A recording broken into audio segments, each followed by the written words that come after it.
Hey, math class. Okay, so we are going to talk about multiples. So we're going to practice this tomorrow in class. We've been talking about factors, and factors are few, right? Factors are the numbers that multiplied together make the number that you're looking for.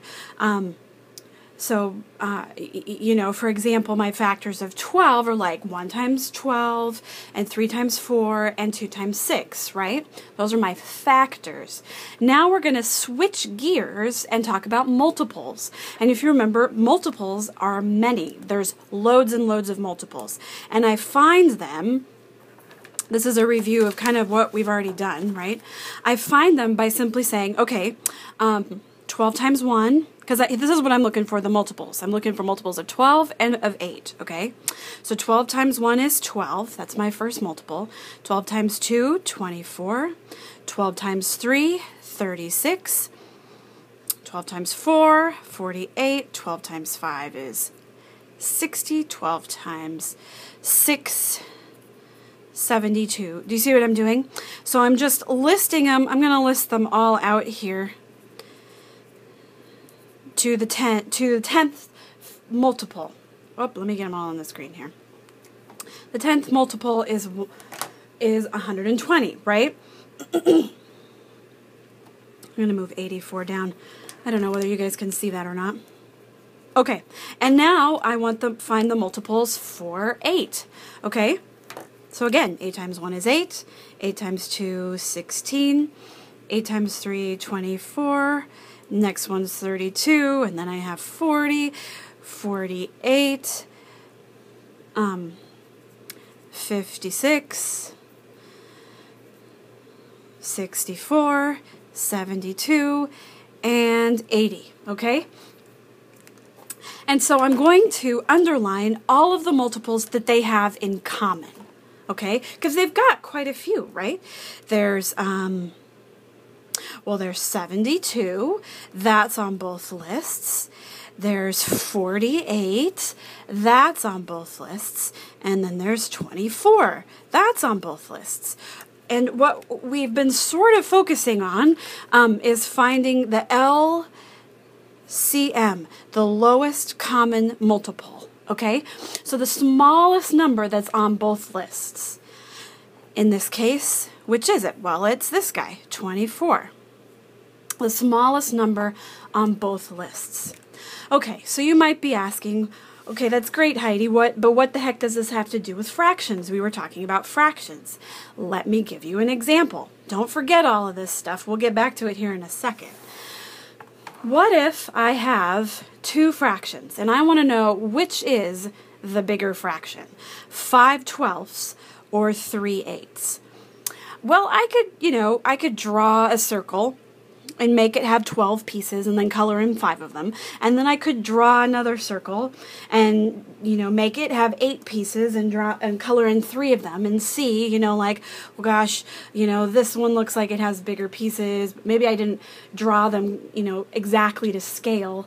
That's a really hard way of doing it, but it's definitely a way you could. The mathematical way to do it, though, is to make it so that they both have the same denominator, the same bottom number. And we do that by finding what's called the least common denominator. Isn't that interesting that it's almost the same as least common multiple?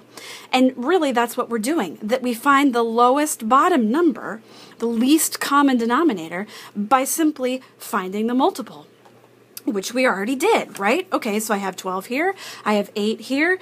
Let's look back at this guy. 12 and 8. We already did all of this, right? What was our least common multiple? It was 24. So that's going to be our least common denominator. Okay, so now I know that I'm going to have to change both of these fractions, both 5/12 and 3/8, into fractions that have 24 on the bottom. How do I go about doing that? Here's how. What I have to look at is what got me from 12 to 24.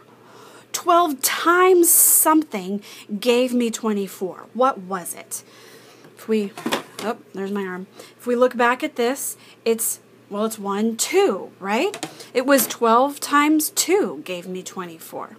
So whatever, just like with reducing, I have to reduce by some number over itself that equals 1, right?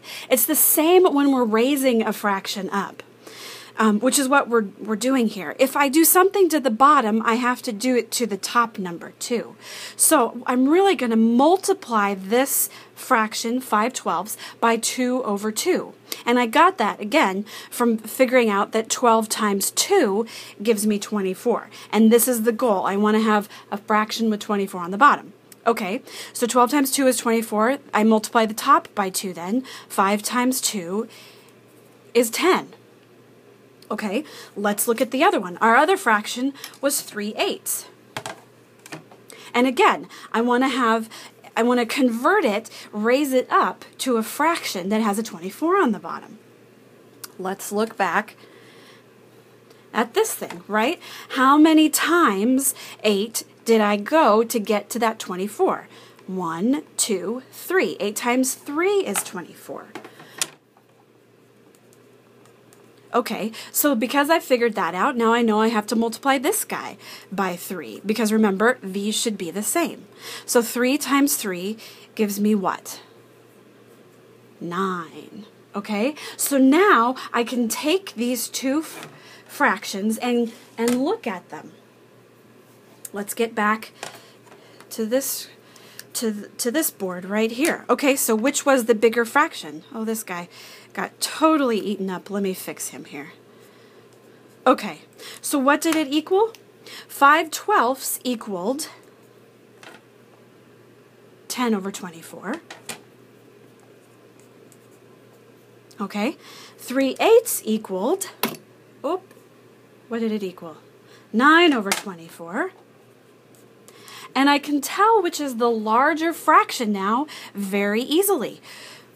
It's the one with the 10 on top. Because 10 is a larger number than 9, right? So I can say that 10/24 is greater than 9/24. Or that 5/12 is greater than 3/8. Okay? I'm going to be doing another video with another example. So be sure to check that out before class tomorrow too.